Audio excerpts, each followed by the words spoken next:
Okay, good morning, Eden. So we're continuing our discussion on CHAROSES. We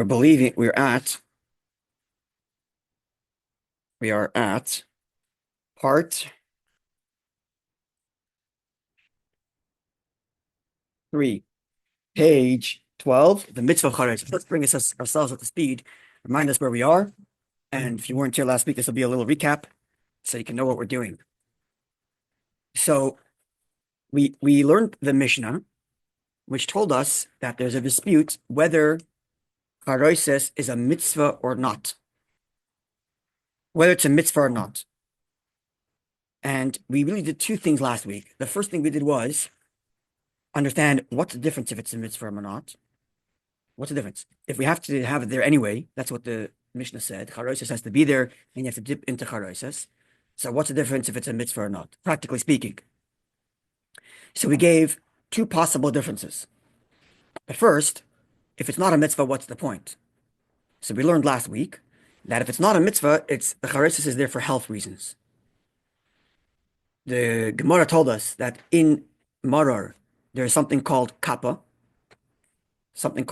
which is either a worm that's unhealthy or some sort of poison. And the consensus is it's a worm. That's the majority view. That there's a little worm, doesn't exist anymore today, but it used to exist. That in the marar, not sure what type of marar, let's assume it's the lettuce. There was a little kind of worm that was unhealthy. And the charoises would neutralize, kill the kappa. And that's why we have the charoises, if you don't say it's a mitzvah.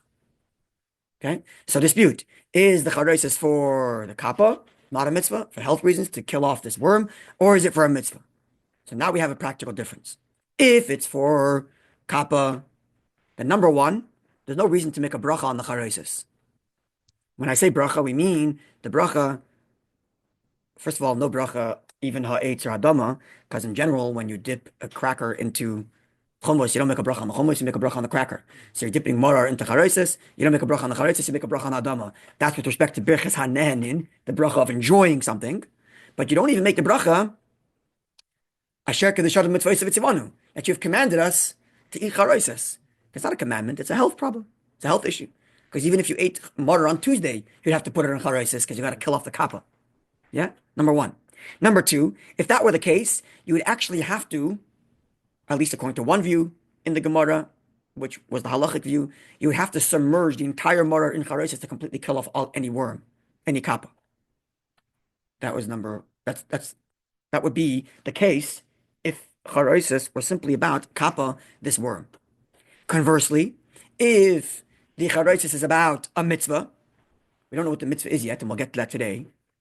But if it's a mitzvah, then number one, seemingly, you should make a bracha. Blessed are you, God our Lord, who has commanded us to eat charosis. Just like even though marar today is a rabbinic mitzvah, it's not biblical. It's not a biblical commandment to eat marar today, because the biblical commandment to eat marar is limited to when you're eating it with the korban pesach. We learned about this last year when we discussed the kodesh at length. So marar is only rabbinic today, and yet we make a bracha. Thank you, Hashem, for the mitzvah, the commandment of marar. So if you have a commandment to eat charosis, same thing. Blessed are you, God our Lord. Thank you for the mitzvah of marar. Charosis. So if it's a mitzvah, seemingly you should make the bracha. Number one. Number two, I don't need to submerge the entire marar into charosis. I just got to dip it. Number two. Number three, perhaps if it's a mitzvah, then maybe I should have a kazayas of charosis. Just like when it comes to any mitzvah, you have to have like a substantiated a measure in order to fulfill the mitzvah. Every single mitzvah has a shiur, has like a measure of when you fulfill the mitzvah. Your tefillin has to be a certain size, has to be a certain shape, and so on. And every mitzvah has a certain measure. So charosis would also have to have a measure. So either some views you'd have to have, if to eat a kazayas, eat an olive size amount of charosis, or at least dip it into a olive amount. So three differences, three things seemingly about charosis if it was a mitzvah. One, seemingly you should make a bracha. And the question we have to address is, why don't we? If, as we're going to learn, we are of the view that charosis is a mitzvah, why aren't we making a bracha? Thank you, Hashem, for the mitzvah of eating charosis. B, we don't need to submerge the marar in charosis, which indeed we do not.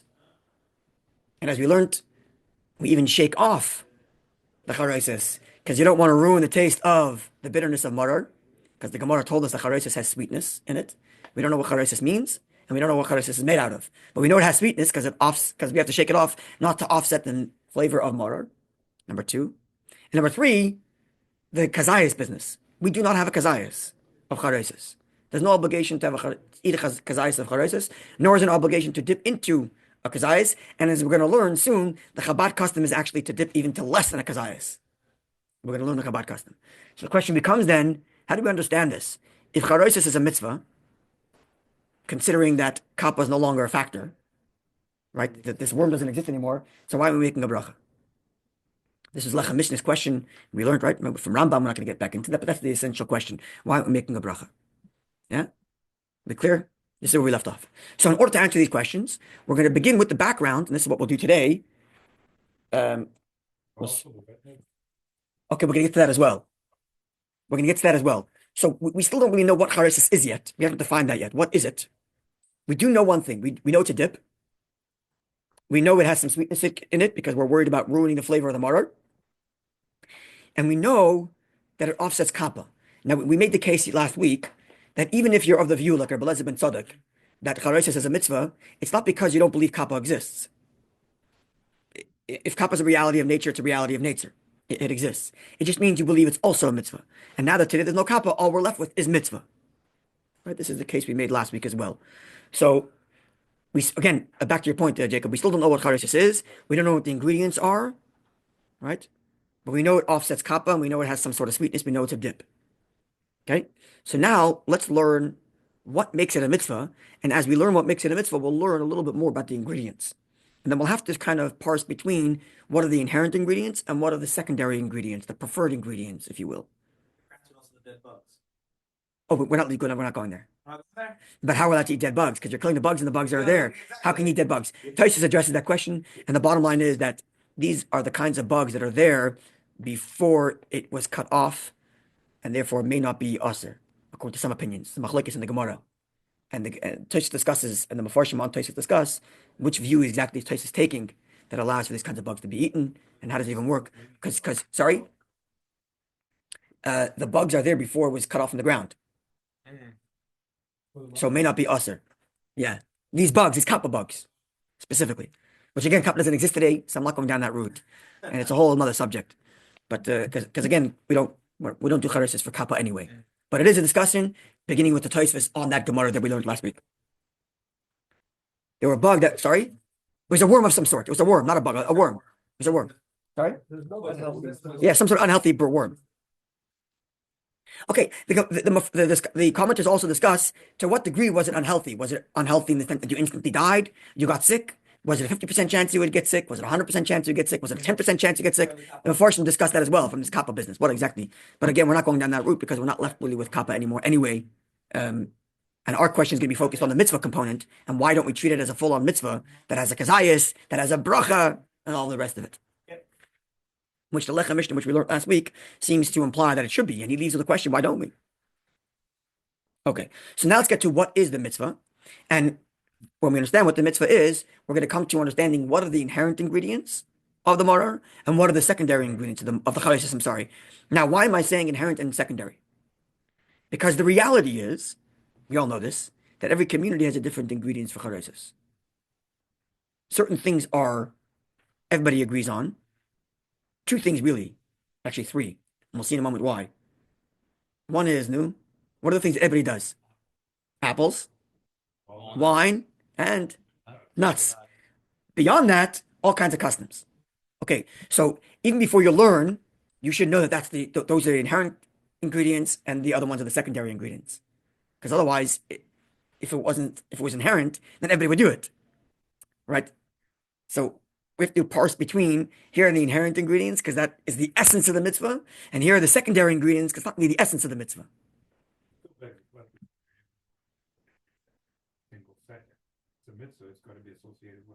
Okay, that's the question we're stuck with, which we're going to get to. That's going to be the end. In other words, we're building toward answering that question. Why aren't we making a bracha? It's a mitzvah, and yet we're not treating it like a regular mitzvah. What does that mean? That's really what we're trying to get to at the end, and we're going to see that's where the Rebbe is going to introduce a beautiful, beautiful insight. That's going to reshape how we understand CHAROSES, and then all these questions are going to be answered. That's really what we're building to. In fact, I ordered a book that I had heard about last year, and I should have ordered last year, and I didn't. I ordered it this year, and I still didn't get it yet. So the information in that book I can't share with you at the share just yet. But the book is essentially written by a woman who researched all over the world and all over history for different ingredients of CHAROSES. It's a full book called CHAROSES. I didn't get it yet, but I'm waiting. It's supposed to arrive a few days before Pesach, so I don't know when but it's a full book that goes to the history of different places and what were the ingredients and how they made it and so on, which is interesting. Just to further make the point that a lot of it obviously to do with what was available, which country were you in, and what was available to you, right? In certain places where certain things aren't available, they're not there, right? So obviously these ingredients are not inherent to the CHAROSES. Coriander, cinnamon, no, I'm missing other things. Ginger, dates, pomegranates, what other ingredients? All kinds of ingredients. Okay. So let's now begin the Gemara, which talks about the raisins, yeah, as like a derivative of grapes. Okay, good me. So now let's look at the Gemara. It's on page 12. And you see, remember, it's primary source 3. You remember last week I gave you the map of the Gemara, which we divided into 3 parts of the Gemara to discuss CHAROSES. Okay, this comes from part 3. We'll leave that alone for now. So the Gemara begins by quoting the Mishnah. We're going to read it in English. The Mishnah states, Rabbi Lazar, son of Rabbi Tzadok, says that eating CHAROSES is a mitzvah. The Gemara asks, what is the nature of this mitzvah? The Gemara answers, Rabbi Levi says, it is in remembrance of the apple. Okay, the bold here is the Gemara. Which means all the Gemara says is Zeichel Tapuach, remembering the apple. What apple? Gemara does not explain. The Gemara does not explain what that means.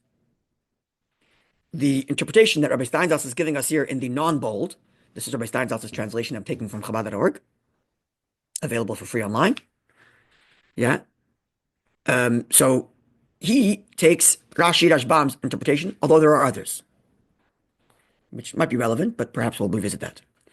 So the verse states, who is this who comes up from the wilderness, reclining upon her beloved? Under the apple tree, I awakened her. Song of Songs. The word for awakened is oirartich, which also has a similar word as, what is it? I have in a later text over here. Sorry.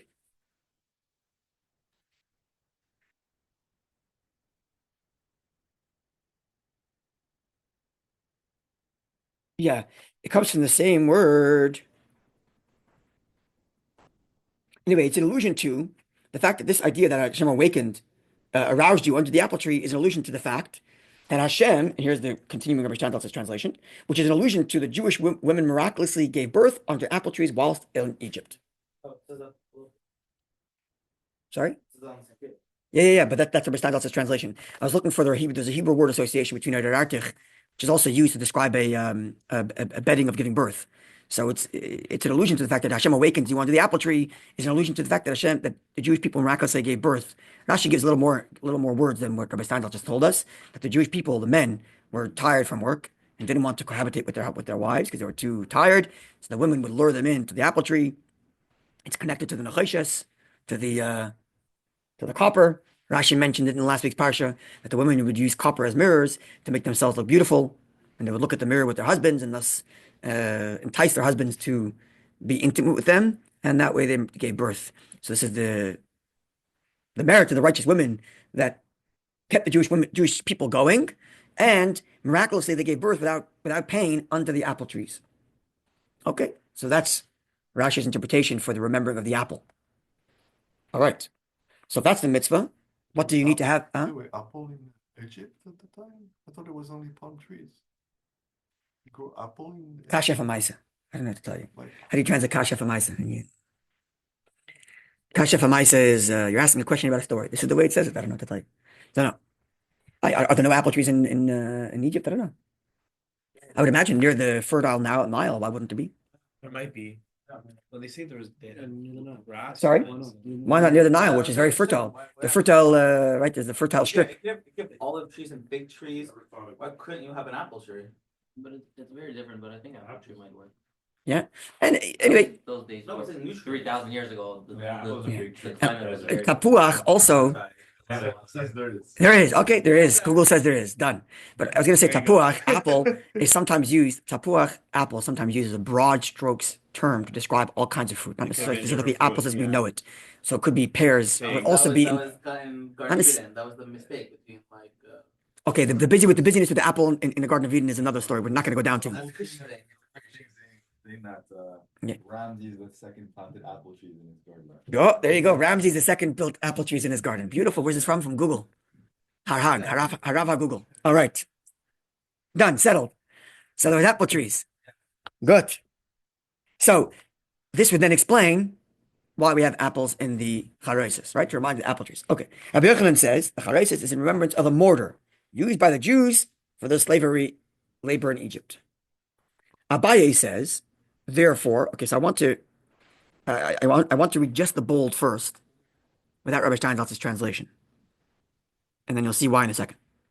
Therefore, it must be, I'm skipping the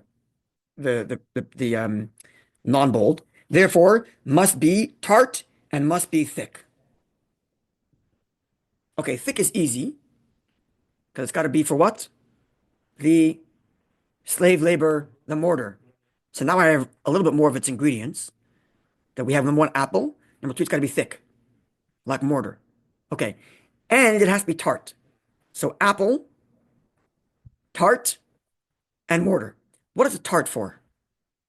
Rabbi Steinsaltz says to fulfill both opinions. So the tart is for what? That would be mortar. There were two opinions here: mortar or apple. So what would tart be? Apple, presumably. Where did the sweetness come from that we had?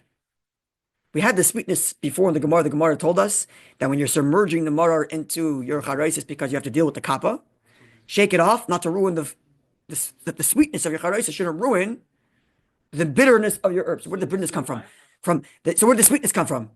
Not the apple. Yeah. Apples could be sweet also. So your apple here did tart and sweet. Yeah. Somehow. Okay.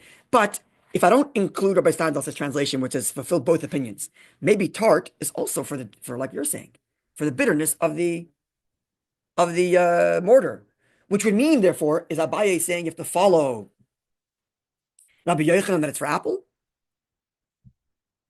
Not necessarily. You could learn Abaye in two ways. You could either learn Abaye is saying, therefore, because it's about the mortar, make sure it's tart because it's bitter, and make sure it's thick because it's like mortar. Or you could say, Abaye is saying, make sure it's tart like apple. Right? There's two ways to understand what Abaye is saying. Is he saying follow both opinions? Or is he saying only follow the latter? Keep this in mind when we come to revisit it when we see the Rebbe's commentary. You see? We see the difference of learning two ways of understanding the Gemara here? Yeah? Is that clear? Jacob with me in the Gemara there? Good. All right. Let's continue then. Okay. So tart in remembrance of the apple. It says straight up. The Gemara says tart for the apple. But again, is that the sweetness of it or the bitterness of it? I don't know. And it must be prepared thick in remembrance of the mortar. All right. It was taught in the Brisa in accordance with Rabbi Yochanan. The spices used in the charosis. Now we just added another ingredient, spices. So apple, sweet, tart, thick, now spices. Spices used in the charosis in remembrance of the hay that our forefathers used for building in Egypt and right? Hay, because you mix in hay, straw, into mortar. So you have to throw in some spices. How would spices get you to mortar? Yeah, spicy. Yeah. To hay? Whatever. But how did spices help you for getting mortar? Sorry? So the spices here aren't spices granulated as we know it, but spices in strips. That Maybe the spices are the one to give the taste of the whole. That's not what the Gemara says. The Gemara doesn't say spices is for bitterness. Spices is to remember the mortar, right? So the same Rabbi, sorry? Usually spices, when you put spice in your meal, Yeah, it does what? It gives flavor, right? right. Okay. But the Gemara's not telling you that. Tell you it's a different purpose. Oh, what's the purpose? For For the hay. Pretty thick. To not make it thick, the thick could be without, but to add the element of straw that was used in mortar. Yeah. So how do spices get to straw? Indeed, some opinions therefore say, and this is a pretty accepted wide opinion, that when you put your cinnamon in, which is your spice, It should be in strips Mm. to look like hay, which would be the way mortar looks. You have, you have a bunch of granulated stuff, which is your apples and whatever else you're putting in. We don't know yet. And then strips of stuff that look like hay. So that looks like more like mortar. Yeah. Okay. So remember the hay that our forefathers used for building in Egypt, and the charoses itself is to remember the mortar.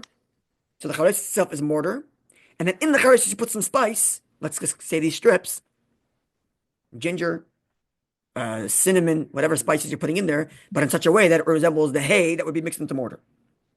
There's no sweetness and no tartness, and there's no nothing. It's just regarding the hay of the mortar. Well, we're adding that, and this the Gemara seemingly. Also, But the Gemara really is citing to this as right. The Gemara is citing this as a brighter to prove Rabbi Yochanan. Rabbi Yochanan said the main mitzvah is to remember the mortar, not to remember the apples. That was Rabbi Yochanan's view. So now we're quoting a Mishnah, which a Mishnaic age text, which comes before Rabbi Yochanan, who says that you have to put straw in there to remember the hay.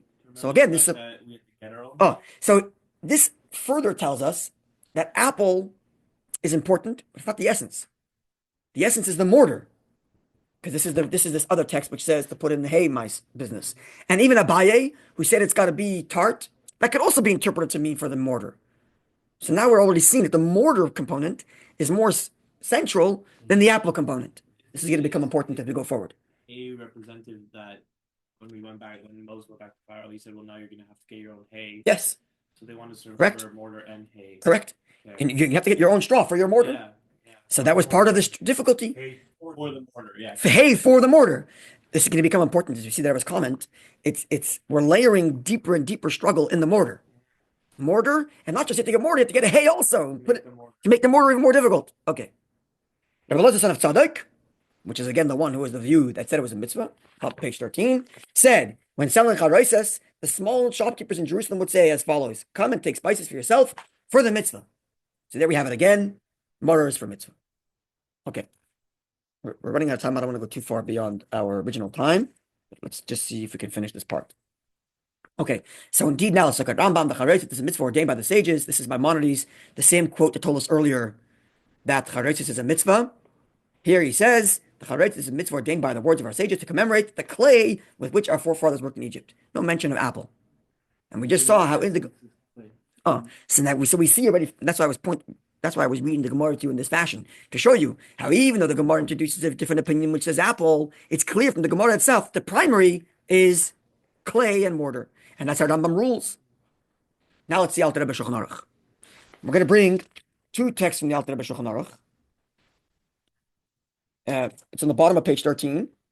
So it's important to look at the numbers, okay? You have Alter Rebbe Shulchan Aruch on page 13 in the middle. OC, that stands for Orach Chaim, 57511. Okay, that's the first text we're going to look at. And the next text we're going to look at on the top, page 14, says 57320. So it's 2 chapters earlier. So what's the difference? 575 discusses the second half of the Seder, where you're dipping the maror into CHAROSES.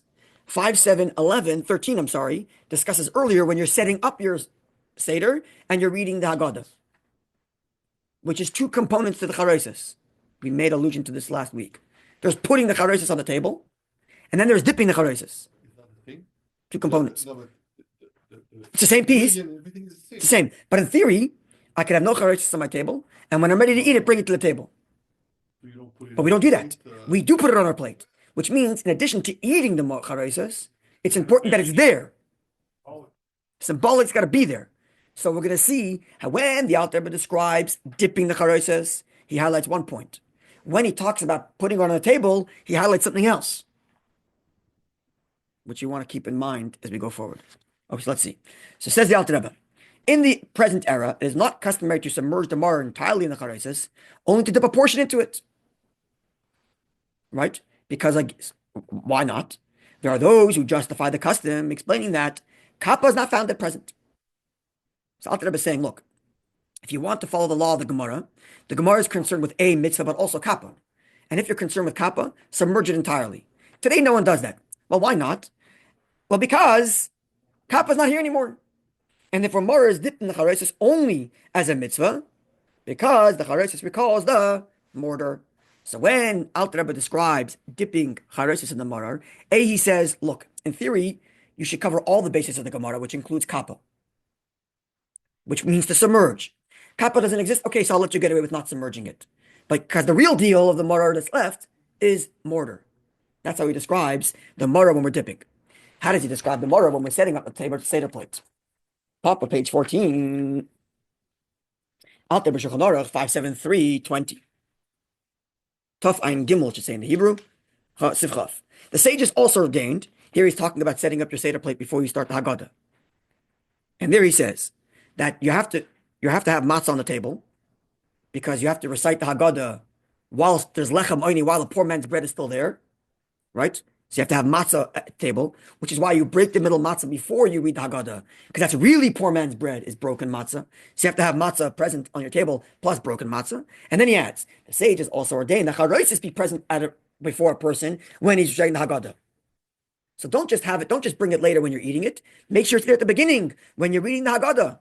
Why? To commemorate the mortar with which our ancestors were forced to work while enslaved in Egypt. And it is also to record the apple tree, as we'll explain. So when he talks about setting it on the table, he says mortar plus apple tree. When he talks about dipping it, only mentions mortar, doesn't mention apple. See? Keep that in mind. When we come to the Rebbe's comment, we're going to see why. But you see that? Because there's two components. When it comes to setting up on the table, mortar, plus he adds apple. When it comes to dipping, mortar, not apple. We'll have to get to why. Dipping into the charoseh Ah. also is. But there's two components. There is there. It's there. But what's the essence of the mitzvah when you're dipping? To remember the mortar. When you're bringing it to the table, there could be more things there. Mortar, apple. But when it comes to dipping, the essence there is the mortar. It's going to be important when we get to the Rebbe's comment. Okay, therefore the charoset should be on the table when describing the enslavement of Egypt. Okay, do we have time for a little bit more? One more component? Okay. Yes, what do you want to comment? What would you like to say? Okay, let's go. Let's keep on going. So, what do we have so far? We have that the mitzvah has a few components. It's got apple, not the essence. Essence is mortar, and the mortar has, number one, it's got to be thick. Number two, tart. Let's just say tart is for the mortar, even though tart could also be for apple. Number three, it should have these hay-like straw in there. Yeah? And that was it. Thick, tart, straw. All right. And apples, if we have that other component. Now we have another component, which is not in our Gemara, but it is a primary source. I read it's primary source number 4, because we had 3 primary sources in the Gemara and our Talmud that discusses charoses. And now there's a 4th primary source. This comes from the Jerusalem Talmud. The Jerusalem Talmud also discusses charoses, obviously. And there it says as follows. Rabbi Yeshua ben Levi says, the charoses should be thick. Okay, we know that. He gave his reason to recall the mortar. Same thing as our Gemara. Others teach that which Rabbi Yeshua ben Levi said as follows. It should be made runny, liquidy. Raka is the language of the Yerushalmi. He gave his reason to recall the blood. Now we have a new component. As far as we were run now, we would not put any, until we got to this point, we wouldn't necessarily put wine or any liquid into the charoses. We'd have apples, we'd have some sort of spices, ginger, cinnamon, whatever it is, and we would make sure it's tart. So our apples make it tart, and we make sure it's thick, but not necessarily liquidy. Now that the Gemara Yerushalmi added a new component, blood, now it's got to be runny. Doesn't even say it has to be red, just says runny. Fantastic. Which blood? Turn the page. Top 15. 2 commentaries, 2 classic commentaries on the Yerushalmi. One is Korban Ha'edah, and one is Pnei Moshe. Korban Ha'edah reads, his reason for saying that it needs to be runny is to recall the blood that resulted from the young babies pressed into the mortar. Right? This is when so he links it to the mortar, actually. But it's when Paro was killing the babies, put them into mortar, blood, that's what it's to remember. Second opinion, it is to recall the blood of the first plague that God meted out upon them measure for measure. So the blood is either the blood of the first plague or the blood of the mortar, which would actually be 2 opposite things. If it's for the mortar, then the blood is to further talk about our suffering. if it's for the first plague, it's to talk about the beginning of redemption. Opposite. Interestingly enough. So our charoses is getting very confusing. And we have classic mortar B, hay. Then we have apple, which maybe is a positive thing. Hashem miraculously gave us babies while we're in Egypt. Yeah. But also it's tart, which could be part of the negative thing, which is the difficulty of the maror. And we have blood, which maybe is part of our suffering, but also maybe part of our redemption. Makes this charoses even more confusing. What is going on? Yeah. All right. Makes it important. The problem with all of this is it baffles the mitzvah. Because if it was so clear, it's a mitzvah. Maror is a mitzvah. Remember the slavery. Good, make a bracha. Just do it. And now this maror charoses is like this enigma. The Mishnah doesn't even tell you why. The Mishnah just says it's a mitzvah. The Mishnah doesn't tell you how to make it, what it's made of. The Gemara doesn't give ingredients. It just tells you, in other words, it's almost as if the Gemara already thinks you know what charoses is already. You already know what charoses is. But I'm telling you to bring it there because it's a mitzvah. And for kappa. And by the way, when you're doing it, make sure you do it thick, make sure you make it runny, make sure you make it stringy, make sure you have tartness, because that's going to remember all these other things. But charoses, oh, you know what it is already. I don't. What do you want from me? And which mitzvah is it? Very confusing. Yeah. Okay. Because you know, even in the right, it doesn't tell you what's going on. It just put a box over here, over there. Yeah. What it is. So I'm supposed to figure out There are various different avenues you can go to resolve this, all these problems. And I have to make this very clear. I'm specifically making the narrative this way because I want to show you the Rebbe's resolution at the end. But we could have taken other commentaries and made other resolutions for all these problems. But I'm driving it toward the Rebbe's resolution. But it comes from tradition. Yes. They're expecting you to know what it is from. Okay, Yeah. so I'll already drop a hint already now. No. No, for sure. This is not signing. This is rabbinic. But one thing is clear. One thing is clear, which I'm dropping a hint to what something that I was going to tell us. But one thing is clear. Charoses was a known dip to them before. Charoses was a known dip to them already. It was a known dip. Because to the readers of the Mishnah and the readers of the Gemara, it was a known dip. And they knew it killed kappa. They already knew it. And now the Gemara is telling you, oh, when you make your charoses, which you already know what that is, make sure it has some tartness in there. Make sure it's thick. Right. Make sure it's runny. Make sure it has strings. But you already know what charoses is. So it was a known dip to them already. If everybody knows, what are you going to detail? So now we have to reverse engineer it. Because I don't know what charoses was then. So I have to look at all these details and reverse engineer, well, how do I make it? And that will help me understand what's the essence of what the sages want when they tell me to have this charoses, which was known to them. Was that prevalent, then you would imagine they would eat it often. Correct. Yeah. They would have had charoses every Tuesday. Whenever they have salad. exactly. They would have to have charoses every time they had salad. Correct. So it's known to them already, right? Wow. But we're reverse engineering it to try to understand what the essence of it is. So what we're piecing together here is that the essence is the mortar, but there are other components also: stringy, tart, maybe a kappa, maybe a bloody runny, a runny bloody. We're piecing together other components, and we have to know what's the essence and what's the secondary. Yeah. So again, we're pushing towards the Rebbe's view, which I'm leaving unanswered. Let's finish this part. So it's a little bit more. Page 15. At the bottom of page 15. So we have Tosfos in his commentary to source 3. Source 3 told us that the charoses is for mortar, and that the mortar should have spices stringy to remember the hay. Didn't tell us runny. The Jerusalem Talmud told us it was runny.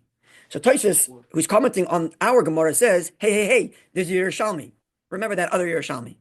And so like this. In the Yerushalmi it states that it is to recall the blood. Therefore, our Talmud referred to it earlier in primary source 2 as causing that which is dipped into it to be considered dipped into liquid. Okay, you remember the Gemara told us that before you dip your charoses, you got to wash your hands. Why? Because whenever you dip something into liquid, you got to wash your hands, which means the Gemara knew that it's liquidy. So says Tosfos, which means our Gemara already knew it was liquidy from the Yerushalmi. Which means further makes the point that people knew what charoses was.